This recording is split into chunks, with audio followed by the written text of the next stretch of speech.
कल्याण होईना, केवळ पाया पडून कोणाचं भलं होणार नाही. संतांनी म्हणले, लोक हो, आमच्या पाया पडण्यापेक्षा, आम्ही सांगितलं ऐकली, आमच्या पाया पडण्यापेक्षा, आमच्या पायावर डोकं ठेवण्यापेक्षा आमच्या पायावर पाय ठेवून 4 पावलं चला गड्या, जगाचं कल्याण होईल म्हणले. शिवाय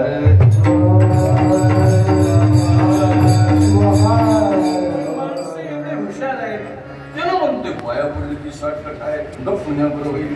एका गावात असं एक देऊळ होतं, लोक लई आले पाया पडायला, मोठी रांग लागेल, ती गड्याची घेऊन पाया व्हायची.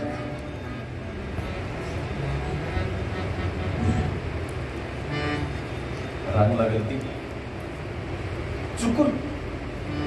चुकून एका बाईचा पाय एका गड्याला लागला. चुकून एका बाईचा पाय एका गड्याला लागल्याबरोबर आपण काय करता, पाय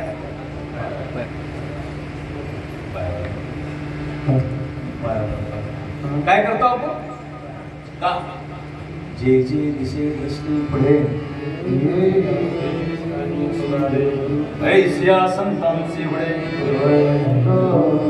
अहं शिवतोंचापि शिवैव सर्व शिवमयं ब्रह्म शिवात परम न किंचनः. शिव सगळीकडे व्यापलेला आहे आणि म्हणून आपला पाय जर चुकून बारक्या लेकराला जरी लागला तर आपण काय करतो, पटकन गर्दी होती दाखवून त्या देवळात. पुरुषांची गड्याची रांग आणि बायवाची एक रांग, तिनं गडबडीत तिकडून येऊ लागते असं नागनाथ म्हणून. तेवढ्यात तिचा पाय चुकून एका गड्याच्या पायावर पडल्याबरोबर तिनं म्हणली मनातल्या मनात आई माय, पाय लागलं की गड्याला म्हणली आणि गप मन्या खाली वापरून पट मन्या त्या माणसाच्या पाया. इतकं तर ठीक आहे, पण तिच्या मागे दुसरी बाई होती. तिनं म्हणली हिनं पाया पडल्या म्हणजे ह्यानं कुठला महाराजच आहे. काहीच विचार न करता तिने गप म्हणजे वापरून त्या माणसाच्या पाया पडली. 2 बाया पाया पडल्यावर तिसरी गुणानं कसं बसत. तिने तर लई फास्ट आली जवळ लगेच. तिने गप म्हण्या पाया पडली, तिसरी बाई पाया पडली. तिसरी बाई पाया पडल्याबरोबर चौथी आली सर म्हण्या लांब होती न कर. तिनं बी पाया पडल्याबरोबर 5वी थोडी लांब होती. तिनं तर नंबर 1ची 72 बाई होती. तिच्या हातात तर पंचपाळ होतं, नुसते टिपके मारण्यावर होती. तिनं सरळ जोरात पडत आली. तिने बी त्या माणसाच्या गप म्हण्या पाया पडल्याबरोबर ते माणूस भेद. त्यानं म्हणलं आपण काही शिगोप नाही, कीर्तन केसरी नाही, वेदांत केसरी नाही, माहेश्वर मूर्ती नाही, आपण काही मृदंगाचार्य नाही, गायनाचार्य नाही, काहीच नाही. तुम्ही बी आपले कसं काय पाया पडलेले आत म्हणजे किती भेद कारण पाया पडून घेणं जबाबदारी आहे. कुठे बी हिंडाय जमणार, कुठे बी बसाय जमणार, काही बी खायला जमणार, काही बी प्यायला जमणार.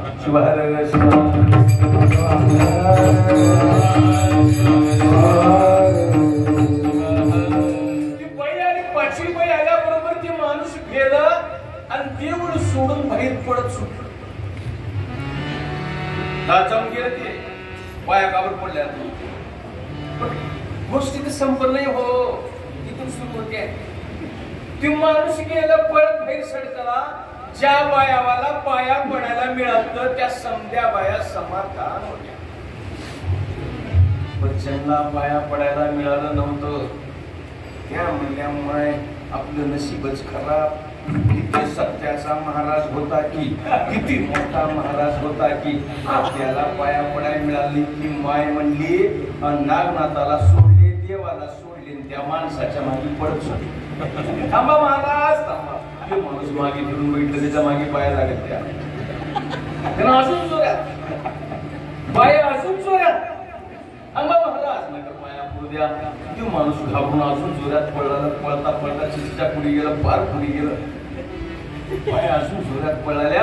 चौकात गेल्याबरोबर दुकानापाशी ऑटोवाला होता. ऑटोवाल्याला म्हणलं ऑटोवाले मुझे लेकर चलते ना. म्हणलं किधर जाने का है, घर में चल, साकू चल, किधर भी चल. माझ्या मागे बाया लागला. ते माणूस ऑटोत बसला, गेला निघून.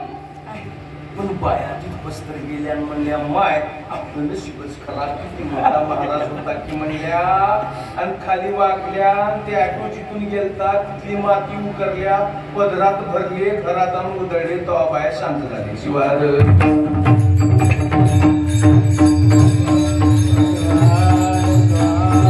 हे अंधाकरण सत्यांना अपेक्षित नाही